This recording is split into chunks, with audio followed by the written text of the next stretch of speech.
देवताओं का दंगल स्थान, स्वर्गलोक जहां अमरत्व, आनंद और दिव्यता का वास है।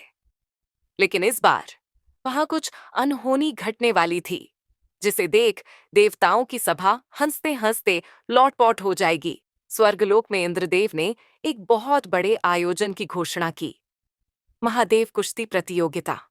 उन्होंने गर्जना करते हुए कहा, जो भी इस कुश्ती में विजयी होगा उसे जादुई स्वर्णमाला मिलेगी, जो उसे असीमित शक्ति देगी। यह सुनते ही स्वर्गलोक में हलचल मच गई। सभी देवता और ऋषि इसे देखने के लिए उत्साहित थे। प्रतियोगिता में 3 महाशक्तिशाली योद्धाओं को चुना गया। हनुमान जी, अंजनी पुत्र, वायुपुत्र और अद्वितीय बलशाली। भीम महाबली पांडव, 10,000 हाथियों की शक्ति वाले। कुंभकर्ण रावण का विशालकाय भाई, जिसे विशेष रूप से जगाया गया था।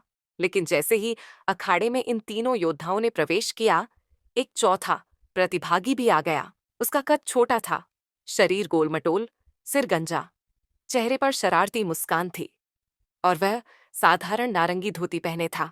स्वर्ग के दर्शक चौंक गए। ये कौन है? मुकाबले का बिगुल बजते ही हनुमान और भीम आपस में भिड़ गए।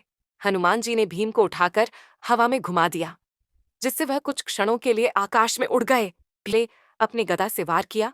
हनुमान जी ने एक छलांग में उसे चकमा दे दिया। कुंभकर्ण अभी तक अधसोया था। उसे जगाने के लिए देवताओं ने ढोल बजाया, शंख फूंका और अंत में गरम गरम लड्डू उसकी नाक के पास रख दिए। लड्डू? कुंभकर्ण ने आंखें खोली और जोर से बोला, लाओ। लेकिन जैसे ही उसे बताया गया कि पहले लड़ाई जीतनी होगी, वह भड़क उठा। क्या? पहले लड़ाई फिर लड्डू? यह तो अन्याय है। अब पारी थी उस छोटे पहलवान की।